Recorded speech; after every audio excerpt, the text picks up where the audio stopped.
20세기의 미국의 사회 심리학자이면서 정신 분석학자인 에리히 프롬이라는 그런 분이 있습니다. 이분이 쓴 책 중에요, 소유냐 아니면 존재냐 뭐 이런 제목의 책이 있는데, 현대인들이 살아가는 삶의 태도를 두 가지로 제시해 주고 있습니다.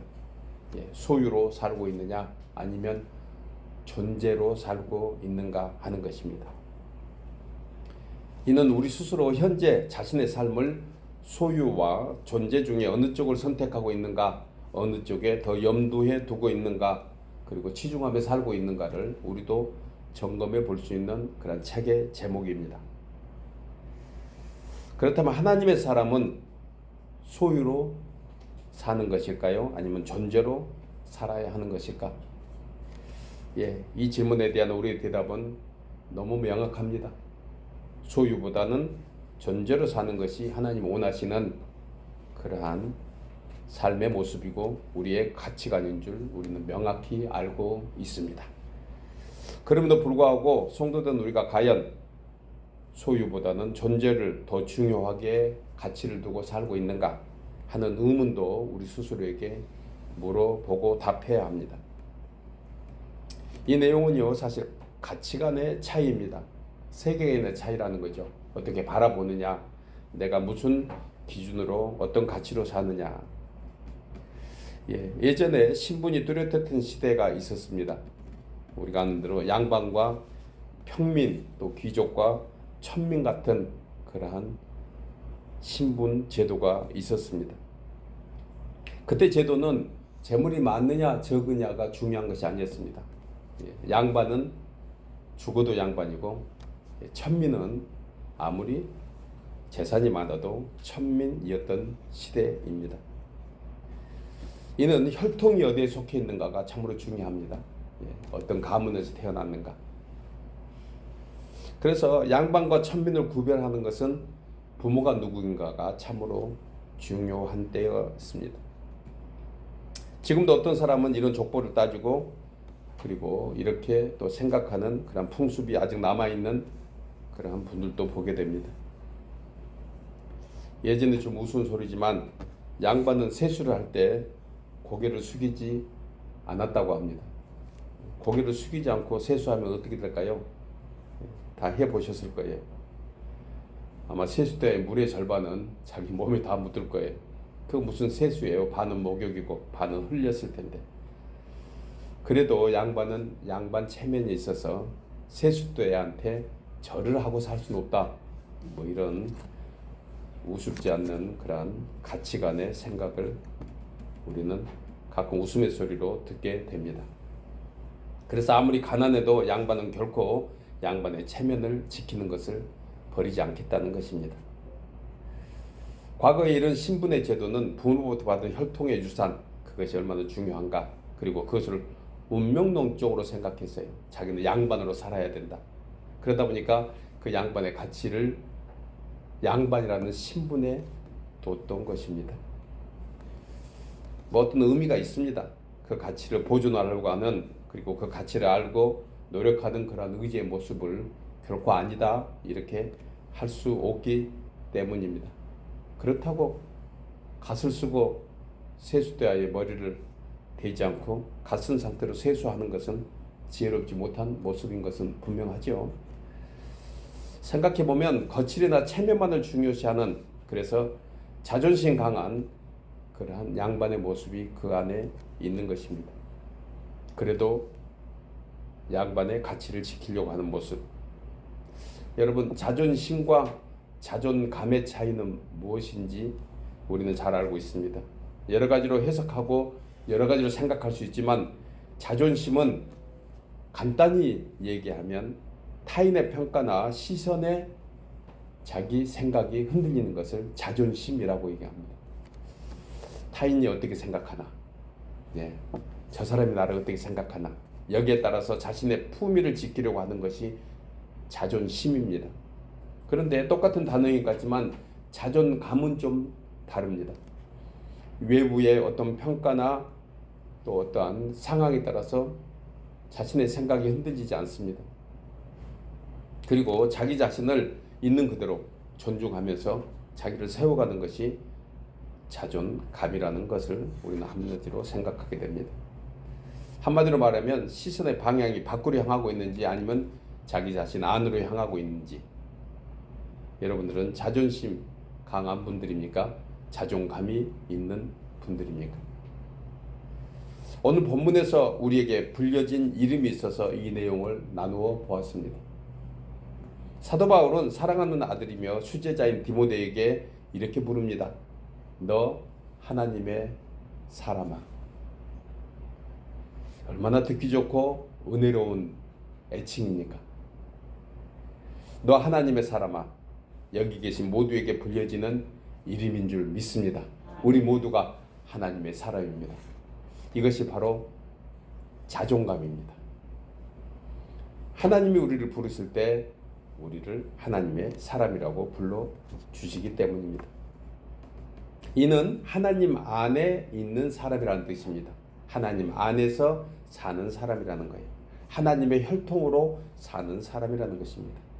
즉 하나님의 사랑을 받고 주의 이름을 부르며 하나님과 함께 사는 사람, 이 같은 은혜를 입은 모든 성도가 곧 하나님의 사람인 줄 믿습니다. 따라서 바울이 아들 디모데에게 오직 너 하나님의 사람이라는 호칭은 디모데로 하여금 자신이 지금 어떤 존재이고 어떤 삶을 그리고 앞으로 어떻게 살아야 되는가를 일깨워주는 한마디로 중요한 이름이며 중요한 메시지입니다. 이런 말이 있습니다. 훌륭한 사람은요, 온전한 인격을 갖춘 사람이 아니라 온전함을 향해서 가는 사람이다. 하나님의 사람은 완전히 완성된 사람이 아닙니다. 하나님의 사람으로 이미 부름을 받아서 완성되었지만 또한 그 완성을 향해서 가는 사람이라는 뜻입니다. 그러므로 하나님의 사람은 이미 어떤 자격이 주어져 있기에 그것을 이룰 수 있는 능력이 있다는 것입니다. 신앙적으로나 인격적으로나 온전한 사람이라기보다는 앞으로 온전을 향해서 지속적으로 쉬지 않고 예수님의 성품을 닮아가는 사람, 그리고 하나님의 거룩함을 바라면서 추구해 가는 사람, 이 사람이 바로 하나님의 자녀인 줄 믿습니다. 여러분, 이처럼 하나님의 사람으로 부름받은 우리 모두에게 오늘 말씀하신 세 가지 아주 중요합니다. 이것은 피하고 쫓고 싸우는 거예요. 피하고 쫓아가고 싸우는 것이다. 그렇다면 하나님의 자녀들 우리가 구체적으로 무엇을 피하고 무엇을 따라가며 어떻게 싸워야 되는가 오늘 함께 생각하며 세 가지로 은혜를 나누려고 합니다. 첫째로 하나님의 사람으로 살기 위해서는 피해야 할 것이 무엇인지 알고 피해야 합니다. 나누어 있겠습니다. 하나님의 사람으로 살기 위해서는 피해야 할 것이 무엇인지 알고 피해야 한다. 본문 9절에서 이 말씀을 해주고 있죠. 부하려 하는 자들은 시험과 올무와 여러 가지 어리석고 해로운 욕심에 떨어지나니 곧 사람으로 파멸과 멸망에 빠지게 하는 것이라. 사도 바울은 본절에서 사람이 파멸과 멸망에 빠지게 하는 것들이 있는데 이 같은 파멸과 멸망에 빠지게 하는 것들에 관해서 오늘 본문 4절부터 10절까지 좀 길게 말씀을 해주고 있습니다. 이 말씀에서 생각해 보면요, 여기에 해당되는 사람들이 특별히 어떤 나쁜 사람이다, 아주 못된 사람이다, 그런 부분들보다는 사실 우리 삶에서 우리의 모습으로 접목해 보면 일반적이고 보편적인 그러한 사람들의 모습입니다. 즉 보통 세상 사람들의 모습이 오늘 본문 4절에서부터 10절까지 모습인 거예요. 왜냐하면 인간 내면에 품고 있는 모든 죄의 속성이 이 가운데 있기 때문입니다. 언제라도 우리는 그러한 경계를 넘어설 수 있는 연약한 인간인 것입니다. 그런데 특별히 하나님을 떠나서 사는 인생들의 모습이 오늘 4절부터 볼 수 있는 것입니다. 사도 요한은 요한일서 2장 16절에서 이는 세상에 있는 모든 것이 육신의 정욕과 안목의 정욕과 이생의 자랑이라고 했습니다. 이것은 하나님 아버지께로부터 온 것이 아니고 세상으로부터 온 것인 것입니다. 여러분, 이 세 가지 것들을 사람들이 겉으로 드러내지 않았을 뿐이지 마음속 깊은 곳에서 가지고 있는 실체이며 본심인 것은 우리가 또한 공감하고 있는 것입니다.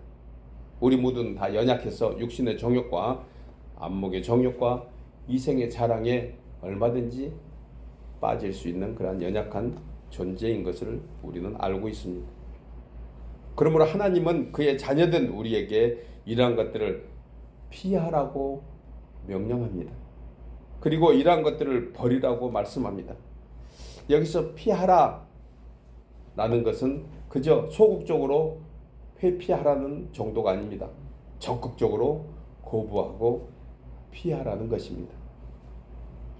그 이유는 우리가 이러한 것들을 적극적으로 거부하지 않으면 우리는 점점 교만과 무지와 변론과 언쟁, 또한 다투는 것과 투기와 해방하는 마음, 여러 가지 약한 생각과 부하려고 하는 욕심과 어리석은 해로운 정욕에 사로잡히게 되어서 결국 하나님으로부터 멀어지기 때문이라는 것이에요. 그래서 하나님께서 내리시는 가장 무서운 심판이 하나님 없이 살도록 내버려 두는 것입니다. 가장 무서운 하나님의 심판입니다. 하나님 없이 살도록 내버려 둔다. 여러분, 우리는 하나님한테 사는 가이드가 있습니다. 우리의 프레임이 있어요. 하나님이 그것을 그 안에 맞춰준 것은 우리가 바로 잘할 수 있도록, 하나님의 사랑으로 바로 살아갈 수 있도록 우리를 만들어 주신 것입니다. 그런데 그것에서 벗어나면 자유로운 것 같지만 사실은 그렇지 않습니다. 구약 성경에서는요, 사사기에서 이 말씀을 하고 있습니다. 그 마음에 왕이 없으므로 자기 소견에 옳은 대로 살게 됩니다. 신약 성경에서는 로마서 1장 28절에서 그들이 마음에 하나님 두기를 싫어하며 하나님께서 그들을 그 상실한 마음대로 내어버려 두사 합당하지 못한 일을 하게 하신다고 했습니다. 그러므로 사실 이런 것들을 우리가 적극적으로 거부하지 않는 이유는 죄가 무섭거나 두렵기도 하지만 우리 스스로가 참으로 나약하고 연약한 존재인 것을 알기 때문입니다. 사람은 보편적으로 작심삼일입니다. 화장실 들어갈 때와 나올 때가 다릅니다. 스스로 한 약속도 지키지 못한 그러한 형편없는 존재가 바로 인간입니다. 여러분, 우리가 믿음에서 멀어지게 되는 것은 어떤 큰 시험이나 고난이나 십자가 환난이 아닙니다. 아주 사소한 욕심에서 절제할 수 없는 욕망과 어리석은 자존심과 제약의 본성이 하나님 없이도 살 수 있다는 착각과 교만이 결국 자신을 망하게 하고 멸망에 이르게 되는 것입니다. 여러분, 이러한 것들은 처음부터 사소하고 아주 적은 것으로 시작합니다. 그런데 결국 우리가 믿음에서 멀어지게 만들고 사람의 심령이 미련하고 어둡게 만들어지는 것은 바로 작은 일에서부터 시작하고 있다는 것입니다. 그래서 데살로니가전서 5장 22절에서 이렇게 말씀합니다. 악은 모든 모양이라도 버리라. 또 버리고 또 버려야 할 줄 믿습니다. 우리가 버려야 될 것이 무엇인가? 우리 모두가 다시 한번 우리 스스로 점검한 그런 기회가 되어야 될 줄 생각합니다. 사랑하는 여러분, 믿음을 쌓는 데는 결코 쉽지 않습니다. 그러나 허물어지는 것은 한순간에 허물어집니다. 매일의 삶에서 우리에게 주어지는 믿음으로 피할 것들이 무엇인지, 또한 성령의 도우심을 받아 우리가 피할 수 있는 그러한 지혜를 달라고, 은혜를 달라고 주님께 기도하는 하나님의 사람들 모두 되시기를 주의 이름으로 축복합니다. 두 번째로 하나님의 사람으로 살기 위해서는 다음 6가지 신앙으로 따라가야 합니다. 나누어 읽겠습니다. 하나님의 사람으로 살기 위해서는 다음 6가지를 신앙으로 따라가야 합니다. 본문 11절에서 오직 너 하나님의 사람아 이것들을 피하고, 우리가 앞서 바라봤던 4절에서부터 10절까지 이것들을 피하고, 그리고 이제 따라야 할 것들을 말씀해 주고 있는데 의와 경건과 믿음과 사랑과 인내와 온유를 어떻게 하라고요? 따르라, 쫓아가라는 것입니다. 바울은 디모데에게 피하지만 말고 다음 6가지를 따르라 그렇게 권면하는데, 여기서 나오는 의와 경건, 그리고 믿음과 사랑, 인내와 온유, 이것은 인성을 위한 어떤 윤리나 도덕적인 전목이 사실 아닙니다. 그러니까 사람을 위한 어떤 윤리나 도덕적인 부분이 아니라 예수님의 성품을 닮아가는 신성에 가까운 영적 덕목이라는 것입니다. 여러분, 이 내용을 자세히 보면은요, 두 단어가 한 쌍씩 이루고 있는 것을 보게 됩니다. 먼저 의와 경건, 이것은 하나님의 말씀과 우리의 실체적인 삶을 하나로 이어주는 덕목입니다. 성도된 우리가 하나님의 사람으로 회복되어가는 중요한 기초가 바로 하나님의 의입니다. 하나님의 의. 우리가 어떻게 하나님 안에 살고 있는가, 어떻게 하나님 안에서 살 수 있게 됐는가, 이것은 하나님의 의가 우리 가운데 임했습니다. 이것은 하나님이 옳다 하시면 옳은 것입니다. 하나님은 우리가 아주 특별한 사람이라서 부른 것이 아닙니다. 하나님은 이미 정해놓으신 하나님의 약속대로 우리를 부르신 줄 믿습니다. 사도 바울은 에베소 1장에서 이렇게 얘기합니다. 창세 전에 우리를 택하셨다. 얼마나 귀하고 아름다운 은혜입니까? 이것이 하나님의 의입니다. 그래서 하나님의 사람으로 회복되는 가장 중요한 기초는 하나님의 의입니다. 그리고 성도의 거룩함을 유지하기 위한 가장 기초는 바로 하나님의 의라는 그러한 은혜가 있는 줄 믿습니다.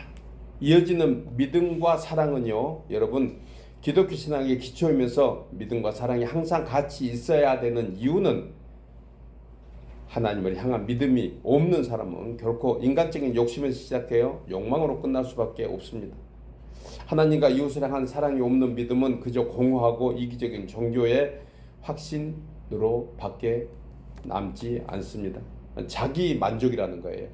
오늘 우리 천국사님 기도하실 때 우리에게 다시 한번 회개하는 그런 강구를 해 주셨는데, 그것이 바로 우리가 이웃을 사랑하지 못한 것 다시 한번 주님께 우리 회개합니다, 이런 기도를 해 주셨는데, 이것이 바로 이와 같은 거예요. 하나님 안에서 믿음으로 사는 사람은 이 사랑의 두 가지는 참으로 중요합니다. 하나님을 사랑하고 이와 같이 이웃을 사랑한다. 여러분, 이것은 하나님 안에서 우리가 받은 가장 중요한 덕목이기에 끝까지 쫓고 따라가야 하는 덕목인 줄 믿습니다. 믿음과 사랑, 결코 벗어날 수 없습니다. 사랑함으로 믿음이 더해지고, 믿음이 있으므로 우리가 하나님을 사랑하고 이웃을 사랑하는 것입니다. 끝으로 인내와 온유는 우리가 세상에서 믿음으로 사는 모습을 말하고 있는데요, 여러 가지 많은 얘기 가운데 여러분, 누가 진정으로 믿음이 있는 사람일까? 믿음을 한마디로 딱 이렇다 얘기할 수는 없습니다. 믿음의 형태는 참으로 다양하기 때문에 그렇습니다. 그런데 가장 믿음이 있는 사람은 누구인가? 한마디로 얘기하면 주님을 닮아가려고 애쓰는 사람이다. 공감하십니까? 예. 주님을 닮아가는 가장 기본 요소는 성령의 역사입니다. 성령께서 그 마음에 늘 주실 때마다 그 마음에 순종하고 나가는 것입니다. 그래서 믿음에 이어지는 가장 아름다운 덕목은 바로 하나님의 뜻과 섭리에 순종하는 것입니다. 여러분, 누가 믿음이 있습니까? 예수님을 닮아가는 사람입니다. 그리고 가장 믿음이 좋은 사람은 이것을 자기의 노력과 의지를 넘어서서 자연스럽게 예수님의 성품이 우리의 삶에서 나타나는 사람이 바로 가장 좋은 믿음의 사람인 것입니다. 믿음도 어린아이 때가 있고 청년의 때가 있고 장년과 노년의 때가 있습니다. 여러분, 어린아이 때는 누구의 가르침을 받아서 그렇게 노력해 갑니다. 그렇잖아요. 청년의 때도 자기 뜻과 자기 생각을 앞서고 하고 싶은 그런 청년의 열정과 열망이 있지만, 그래도 뭔가 가이드가 있어서 그 가이드에 따라가는 것, 이것이 아름다운 모습인 것입니다. 그런데 이것이 생활이 되고 습관이 되면 어느 사이에 장년과 노년이 되면 그것이 묻혀서 그냥 나옵니다. 봄에 씨앗을 뿌린 것과 똑같습니다. 봄에 씨앗은 참으로 연약합니다. 아주 작습니다. 그런데 그것이 자랄 때 그냥 달아지지 않습니다. 때로는 경작도 해야 되고 또한 그 열매가 자라도록 또 미끄럼도 줘야 되고, 그런데 어느 사이에 그것이 완성되면 여름의 뜨거운 볕을 이기고 그리고 가을에 풍성한 열매를 맺는 것과 똑같습니다. 저는 신앙의 성숙한 모습이 이와 같다고 생각합니다. 무슨 어린아이 때, 뭐 소년의 때, 소녀의 때, 또 청년의 때, 이런 때를 얘기하는 것이 하나의 비유적인 거지만 뭐 그런 긴 세월 그런 건 아니어도 어떤 사람은 믿음이 잘 자라서 빨리 열매 맺는 그런 모습도 있습니다. 또 어떤 부분은 하나님의 뜻에 따라서 우리가 열매가 빨리 맺이지만 어떤 부분은 사실 우리 힘만 가지고 되지 않는 부분도 참으로 많이 있습니다. 분명한 것은 우리가 하나님의 뜻과 섭리를 더 알고 거기에 순종하며 나가는 모습이 믿음의 사람인 줄 믿습니다. 우리는 그것을 더 많이 더 하나님께 나아가는 그러한 성화의 단계가 필요한 것입니다. 여러분, 이 모든 것을 따르는데 한순간에 단 한 번으로 결코 되지 않습니다. 끊임없이 우리가 영어 단어를 암기하는 것처럼 어떤 생각을 우리 마음속에 두고 생각하는 것처럼 끊임없이 우리 속에 계속 경건의 훈련이 이어질 때 그것이 가능합니다. 때로는 실패하고 좌절하지만 낙심되지만 그래도 비록 연약해서 부족해서 넘어지더라도 다시 일어나는 것입니다. 그리고 넘어지면 또 일어나는 것입니다. 저는 이것이 우리의 믿음이라고 생각합니다. 그래서 믿음의 푯토리 향해서 한 걸음 한 걸음 경건의 훈련을 이어가는, 그리고 그 언젠가 은혜의 때가 되고 믿음의 때가 돼서 열매 맺어가는 풍성한 우리의 모습들이 될 줄 믿습니다. 사랑하는 여러분, 이처럼 성도들 우리가 신앙을 보존하며 성숙한 믿음의 단계로 자라기 위해서는 단지 앞에 있는 것들을 거부하고 회피하는 것으로만 되어지는 것이 아니고 믿음으로 피할 것과 동시에 의와 경건과 믿음과 사랑과 인내와 온유의 신앙을 향해서 성령의 인도함을 따라 순종하고 따라가는 우리 모두 되시기를 주의 이름으로 축복합니다. 마지막 세 번째로, 하나님의 사람으로 살기 위해서는 믿음의 선한 싸움으로 끝까지 싸워야 합니다. 우리 나누어 읽겠습니다. 하나님의 사람으로 살기 위해서는 우리 집사님 기도하실 때 인용했던 내용입니다. 믿음의 선한 싸움으로 끝까지 싸우자. 본문 12절에서 이 말씀을 하고 있죠. 믿음의 선한 싸움을 싸우라, 영생을 취하라. 이를 위하여 네가 부르심을 받았고 많은 증인 앞에서 선한 증언을 하였도다. 여기서 선한 증언을 하였도다, 이것은 사실 바울이 디모데가 하나님의 사람으로 주의 종으로 세움 받을 때 했던 그런 고백이지만, 그럼 우리에게 선한 증언은 무엇일까? 이것은 우리가 이미 하나님 앞에서 하나님의 자녀로 세례 받을 때, 하나님 안에서 우리가 성령의 순종함에 따라서 그 언제가 주 앞에 고백했을 때, 저는 그렇게 해석도 또한 하고 싶습니다. 많은 증인 앞에서, 이것은 사람 앞에서 우리가 공적으로 세례 받을 때 다 하나님의 사람으로 앞으로 살아가겠다고 고백하잖아요. 그 고백은 이제 봄철에 밭에 씨를 뿌리는 것과 똑같습니다. 이 고백을 통해서 하나님이 점점점 더 믿음을 자라게 하시는 것입니다. 본절에서 사도 바울은 우리를 하나님의 자녀 삼으신 목적과 삶의 방향에 대해서 분명히 말씀해 주고 있죠. 우리의 목적은 무엇이고 우리의 삶의 방향에 대한 내용이 무엇인가? 여러분, 목적은요, 믿음의 선한 싸움을 싸우는 것입니다. 믿음의 선한 싸움. 그리고 그 방향은 영원한 생명을 향해서 분명한 목표를 설정하고 믿음으로 걸어가는 것입니다. 따라서 바울은 이 선한 싸움에 관하여 에베소서 6장에서 성도의 싸움은 허공을 치는 그런 무의미한 싸움이 아니라는 거예요. 무엇보다 중요한 것은 인간적인 싸움은 결코 이길 수 없다는 것입니다. 우리의 싸움은 혈과 육의 싸움이 아니고 하늘에 있는 악한 영들을 상대하는 것이다. 악한 영들을 상대하는 것은 사실 우리 힘만 가지고 되는 것은 아닙니다. 바로 예수 그리스도의 능력이 우리에게 임해야 되는 것입니다. 그래서 주님과 함께 싸워 나가는 거예요. 가장 아름다운 싸움은 여러분 주님과 함께 싸우는 것인 줄 믿습니다. 골리앗과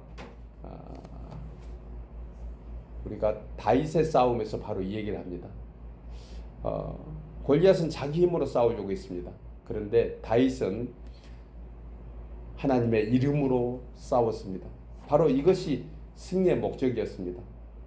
다윗이 골리앗을 아무렇지도 않게 그 골리앗의 장수를 전혀 무서워하거나 두려워하지 않는 이유는 바로 그보다 크신 하나님이 계셨기 때문입니다. 우리가 이 세상 살아가면서 우리 힘만 가지고 싸울 수 없음을 우리는 너무 잘 압니다. 우리는 연약함이 많기 때문에 그렇습니다. 그래서 특별히 영적인 싸움은 하나님의 이름으로 예수님과 함께 싸워야 하는 줄 믿습니다. 그래서 하나님의 전신갑주를 입으라고 바울은 우리에게 권면합니다. 이는 악한 날에 너희가 능히 대적하고 모든 일을 행한 후에 서기 위함이다. 이 악한 날은 영적인 환란이 올 때, 그럴 때 하나님 안에서 우리에게 입혀주신 전신갑주는 정말 우리가 세상을 살아가는 가장 능력이 되는 줄 믿습니다. 바울은 그저 믿음으로 싸우라 이렇게 말씀하지 않고 믿음의 선한 싸움을 싸우라고 했습니다. 믿음에도 악한 싸움이 있고 선한 싸움이 있는 거예요. 악한 싸움은 무엇일까? 그것은 남을 해치려고 하고 남을 힘들게 하는 그러한 싸움, 그것은 악한 싸움입니다. 함께 세워져 가고 함께 주의 은혜를 알게 하고 그리고 사랑 가운데 함께 세워져 가는 그러한 싸움 또한 있는 것입니다. 그래서 우리는 혈기로 싸우는 것이 아니고 주의 말씀 붙잡고 싸워야 하는 것입니다. 이것이 바로 성도가 선한 싸움을 하는 모습인 것입니다. 따라서 세상적인 방법이 아니고 진리 안에서 우리 주님이 악을 손으로 이기신 것처럼, 손으로 악을 이기신 것처럼 선한 싸움으로 우리는 승리해 나가는 것입니다. 우리의 싸움은 손으로 악을 이겼던 주님의 싸움이 우리에게 이 세상을 이기는 능력이 되는 것입니다. 또한 바울은 무조건 싸우라고 하지 않았습니다. 진리와 은혜와 믿음으로 싸우라는 것입니다. 따라서 영적인 일에 관해서는 여러분 싸우지 않고 피한다고 잘한 것은 아닙니다. 영적인 싸움은 우리가 피하지 말아야 합니다. 인간적인 것은 혈기 부리는 것은 피할 때는 피해야 되는 지혜가 필요합니다. 그런데요, 영적인 일에는 여러분 피하지 말기 바랍니다. 영적이다, 그것은 이 싸움에서 결코 지면은 우리는 패배하는 그러한 영적 사람밖에 안 되기 때문에 그렇습니다. 때로는 인간적인 감정이 지나쳐서 믿음을 다하지 못할 때도 있습니다. 그런데 그 모습이 결국은 패망하는 결과를 우리는 가끔 경험하게 됩니다. 인간적인 감정보다 우리는 믿음의 도리를 쫓아야 될 줄 믿습니다. 그래서 성도는 영적 분별력이 있어야 합니다. 무엇이 하나님께서 원하시는 것인지, 어떤 것이 진리인지 거짓인지, 어떤 것이 참 종교인지 사이비 종교인지 복음인지 마귀의 계율인지를 분별할 수 있어야 합니다.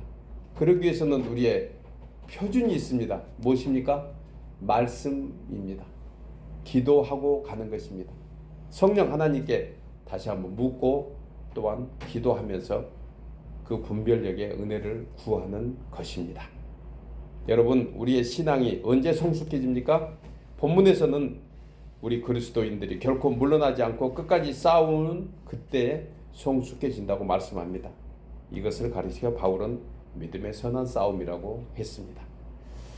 대나무가 마디를 만들어가면서 성숙해지는 것처럼, 성장하는 것처럼 하나님의 사람들도 이런 계기를 통해서 성장해 갑니다. 믿음으로 선한 싸움은 우리의 영적 성장을 위한 가장 중요한 것입니다. 먼저는 자기 자신과 싸우고, 그리고 눈에 보이지 않는 악한 영들이지만 분명히 우리가 영적으로 살아가는데 어떤 걸림돌이 되는 것은 우리의 믿음으로 끝까지 싸워야 하는 것입니다. 이 내용을 바울은 로마서 12장에서 선한 믿음의 싸움이 어떤 것인가 구체적으로 얘기한 것이 있는데, 이 세대를 본받지 말고 오직 마음을 새롭게 함으로 변화를 받아 하나님의 선하시고 기뻐하시고 온전하신 뜻이 무엇인지 분별하라. 3절에서 내게 주신 은혜로 말미암아 하나님께서 나누어 주신 믿음의 분량대로 지혜롭게 생각하고 행동하라는 거예요. 16절 이하에서요.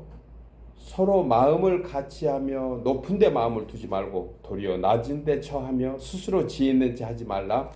아무에게도 악을 악으로 갚지 말고 모든 사람 앞에서 선한 일을 도모하라. 할 수 있거든 너희로서 모든 사람과 더불어 화목하라. 그러면서 21절에서 선한 싸움에 대한 분명한 메시지를 이렇게 얘기합니다. 악에게 지지 말고 손으로 악을 이기라. 아멘이죠. 저희의 모습이기를 주의 이름으로 축복합니다. 악에게 지지 맙시다. 손으로 악을 이기고 나가야 합니다. 여러분, 하나님의 사람은 어떤 사람입니까? 성령으로 거듭나서 영생을 소유하는 사람이 하나님의 사람입니다. 따라서 하나님의 사람을 평가하는 기준은 그 사람이 얼마나 신앙생활을 오래 했는가, 여기에 기준이 다일 수는 없습니다. 얼마나 성경 지식이 많은가, 이것도 전부에 대한 기준은 아닙니다. 교회에서 얼마나 중요한 직분을 가지고 있는가, 이것도 꼭 맞는 것은 아닙니다. 이 사람이 진정으로 복음의 가치를 알고 매 순간 복음의 능력으로 쫓아 십자가의 그 승리함을 바라보는 사람인가 하는 것이 더 중요한 줄 믿습니다. 그러므로 여러분, 우리가 꼭 기억해야 될 것은 우리는 지금도 하나님의 사람으로 만들어져 가고 있다는 사실입니다. 이미 하나님의 사람으로 우리가 부름을 받았지만 더 성숙한 하나님으로 지어져 가는 것입니다. 결국 우리의 삶이 하나님 앞에서 평가받는 중요한 기준이 된다는 것은 바로 우리의 삶의 형태에서 얼마나 믿음을 향하여 나아가고 있는가 하는 것입니다. 따라서 세상에서는 어떤 한 사람이 가진 지위나 재물이나 학식 등이 전부 다 그 사람의 평가가 될 수 있지만 우리는 하나님 앞에서 날마다 평가를 받습니다. 날마다 주님 앞에서 새롭게, 더 새롭게. 그래서 우리가 주님 앞에 살아가는 한 걸음 한 걸음이 하나님 앞에 믿음의 걸음이 되어야 할 줄 믿습니다. 여러분, 비록 우리가 아직 많은 부분에 있어서 부족하지만 그래도 예수님께서 우리에게 주신 그 호칭, 너 하나님의 사람아, 이미 우리를 하나님의 사람으로 불러주시고 이제 하나님의 말씀과 여러 가지 경건의 교훈을 우리에게 허락하셔서 하나님의 은혜에 더욱 감사하며 자족하는 마음 가지고 피할 것은 피하고 쫓을 것은 쫓으며 날마다 믿음의 선한 싸움으로 살아갈 때 하나님께서 기뻐하는 하나님의 사람들 다 될 줄 믿습니다. 사랑하는 여러분, 오늘 말씀을 통해서 하나님으로부터 부름받은 저와 여러분, 우리 모두가 하나님의 사람입니다. 그리고 하나님의 사람으로 더 귀하게 만들어 가실 것입니다.